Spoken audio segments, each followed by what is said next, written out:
Today we are making a quest from start to finish, talking through how we went from a nice empty document to having a full quest module along with a bunch of juicy maps to go with it. To kickstart this, we went to our, at the time, unfinished world map, picked a city, made a town map for it, and just went from there. The quest we finished with spans 2 cities, has different starting points depending on which town the party start in, and has the chance for them to change the leadership of the entire island. We made this entire quest on Twitch at DnD SandBox, so join us there if you want to help with the quest making fun, and if you want access to the quest or any of the maps we made for it, then you can go to the Patreon where all the resources are available.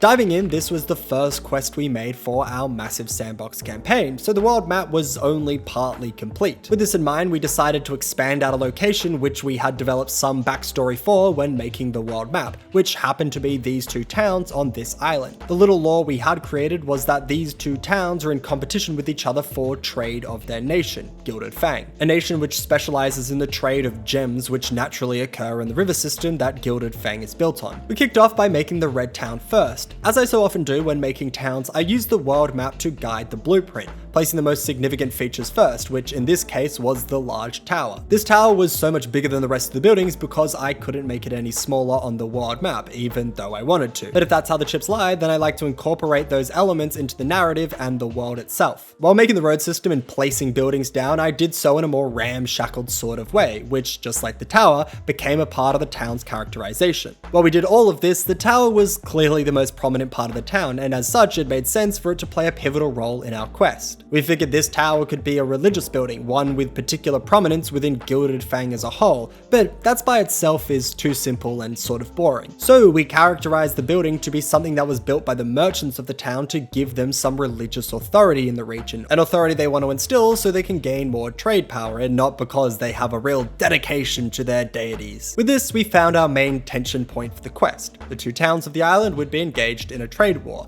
Later we fleshed out the backstory to be that these 2 nations had once been the most dominant trade powers in the nation, but had been losing that power over the last century. This tower was made 40 years ago as a response to this, an attempt for the town to stay relevant. This tower is thus a religious monument made cynically by the town's religious elite, who we figured could also be the leaders of the town, making Red Town a mercantile-based religious oligarchy. This formed our first faction, who we named the Gilderoys, the religious oligarchs of the town who manipulate the religiosity of the nation to generate wealth. Off this, we made our second faction, which would stand in opposition, a group of younger, more sincere individuals who genuinely believe in the religion and the tower's divine providence. To go with our 2 factions, we needed 2 NPC representatives. When making NPCs, I usually make one person who represents the faction and their ideals. This isn't always the leader, in fact most of the time it's not the leader at all, but in this specific quest, that's how it went down. I also only usually make 1 NPC per faction, as this is easier to DM, and the party are aware that the NPC is working as a stand-in for their group's ideologies. I also do this as these NPCs are the key individuals for the quest, and while I expect other NPCs to be created during sessions, I find it hard to predict what the party will ask you to summon, so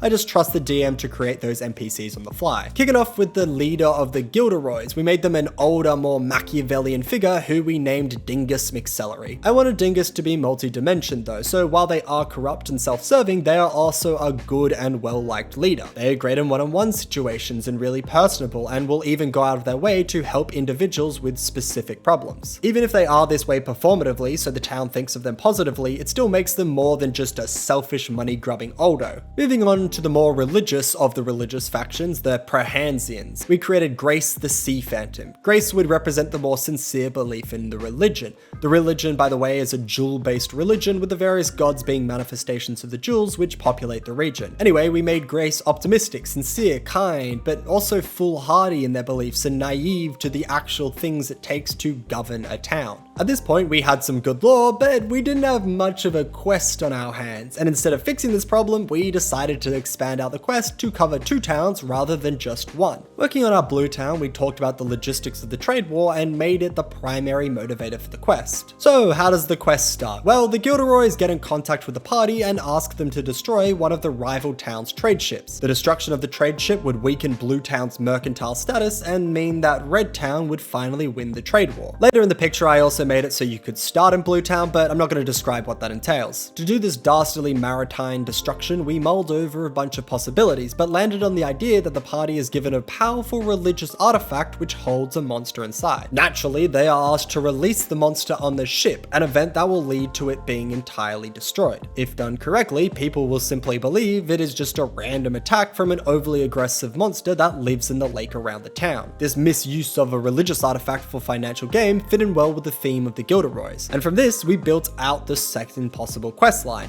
The head of the Prahansians would get wind that the party have been given the artifact and suspect misdeeds. They will ask the party about it, and whether the party explains the situation or not, they will ask them not to use the item sacrilegiously. On top of this, they would explain their issue with the current leadership and ask the party for help instilling themselves as the head of Red Town. This is when we would bring in our second city. We figured, hey, why not have the Prahansians and the Blue Town leadership work together to overthrow the Gilderoys and put the Prahansians into power. So we worked on our second town. Blue Town was much more structured and specifically built than Red Town, and in turn would have a much more bureaucratic and disciplined leader, which is when we made Nekla the no-nonsense, an out-and-out bureaucrat who became the elected head of the town due to their strict adherence to administration. Before we fleshed out Nekla's role in the quest, we decided to make the ship that the party would destroy.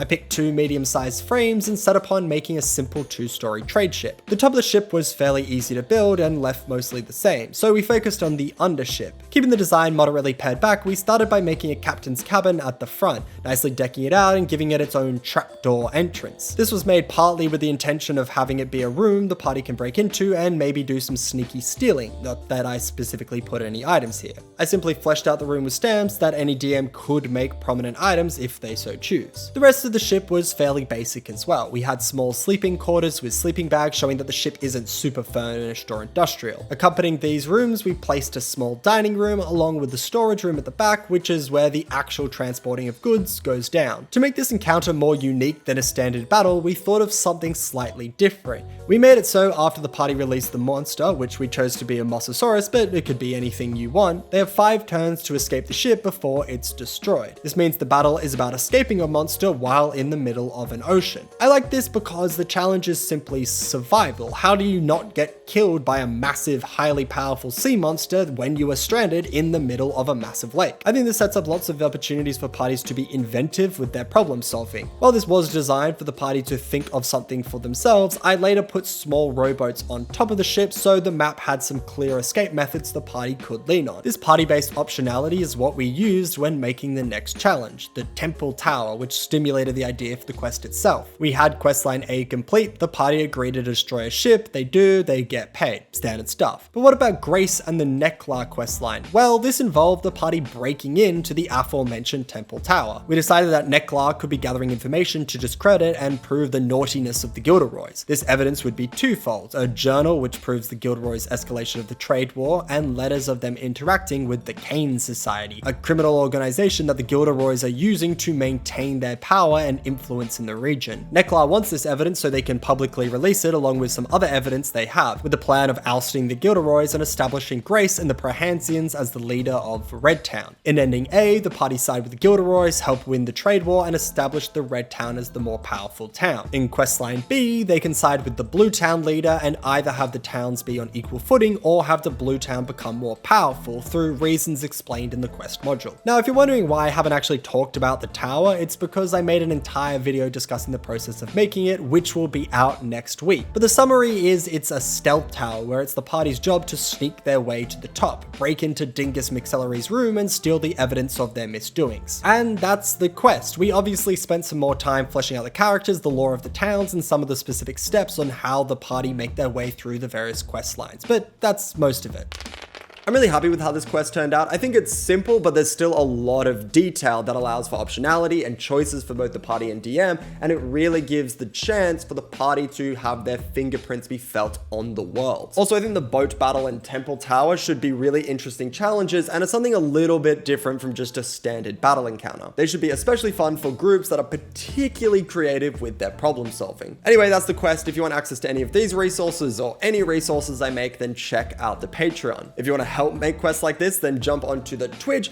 And if you enjoyed this content, then subscribe to the channel for more weekly D&D resource creation. Anyway, thank you for watching, and as always, I will see you in the next one. Bye.